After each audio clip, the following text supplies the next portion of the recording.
Half-heartedness. FFF 9:4, April 1963. Richard Burson. Amaziah did that which was right in the sight of the Lord, but not with a perfect heart. 2 Chronicles 25 verse 2.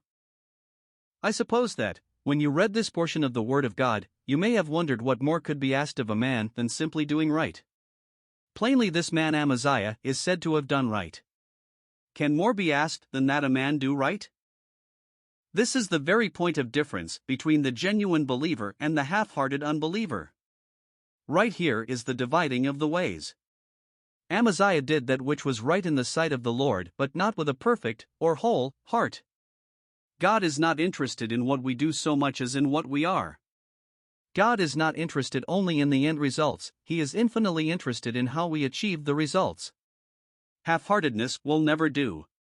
To be right in a lifeless, aimless, heartless way is to be dead wrong so far as God is concerned. To do right without the whole heart is marked by God as a serious blemish.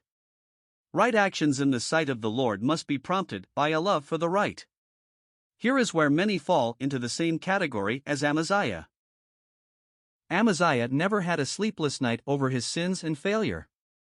Amaziah was one of those shallow persons who conforms to the thing that is right, never dreaming that principles must be involved with the heart.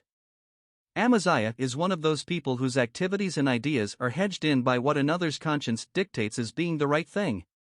Reading William Laws or St. Augustine or Lancelot Andrewes brings into sharp focus the lack of depth of much that passes for Christianity today. I would call this shallow thing Amaziah Christianity. I like what William MacDonald says in his little booklet, True Discipleship: Prayer that costs nothing is worth nothing because it is the result of cheap Christianity. There you have it. That is Amaziah Christianity. Cheap Amaziah Christianity. Have you ever read the heart searchings of Augustine in his Confessions? He plumbs the depths of his own heart and sin, and then, in an ecstasy, cries out, "O thou, my tardy joy," and then adds so feelingly, "For thy omnipotency is not far from us even when we are far from thee." Beloved, such are not the words of an Amaziah. The moment Christian profession becomes a part-time avocation, or even pastime, the very essence of Christianity has been lost. Christ becomes the sole passion of the believer, or the compromise path of Amaziah is taken. We should note that Amaziah is not mentioned in the genealogy of Matthew, chapter 1. Many things he did were right, but his half-heartedness struck him from the list of worthies in our Lord's genealogy. The living God with whom we have to do always looks beyond the activities to the heart.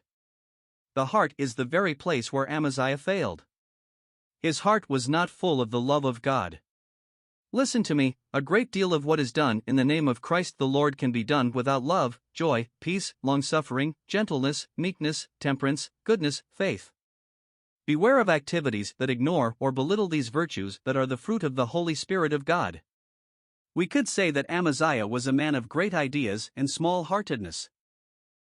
Amaziah's heart never kept pace with his hands and feet. Amaziah was a man with an immature heart. God will have us be all out for Him, or He will have none of our activities, be they ever so right in themselves. Amaziah could have been wrong in many ways and have had a heart full of love for God, and he would have been a great man of God. Look at David. Look at Jacob. The very name Amaziah teaches us a lesson when contrasted with his life.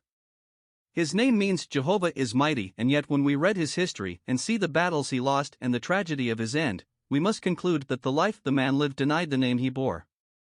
My dear young people, live every moment to the hilt with awareness of the name you bear. One is reminded of the words of Bonhoeffer: the way to misuse our possessions is to use them as an insurance against the morrow. By trying to insure for the next day, we are only creating uncertainty today. The person who has wholeheartedly committed all his possessions to God can say, "With Him I have lost all, and with Him I have found all." This and nothing less than this is the wholeheartedness God wants from His people. To an Amaziah, the words of the Lord, "If any man come after me, let him deny himself," would not be acceptable. Occasionally people say to me, they have done nothing really bad. This is not enough in the sight of God. There must be positive right with a heart devoted to Him. A spiritual vacuum will not do. The whole heart must be in the pursuit of God and His righteousness. The whole life and every department of it must be entirely for God. There must be a positive desire to serve Him and Him only. All the motives in the life must be brought to the cross of Christ, and there the world must be crucified to the believer. Then we will do what is right and have a heart perfect before God. God preserve us from repeating the history of Amaziah.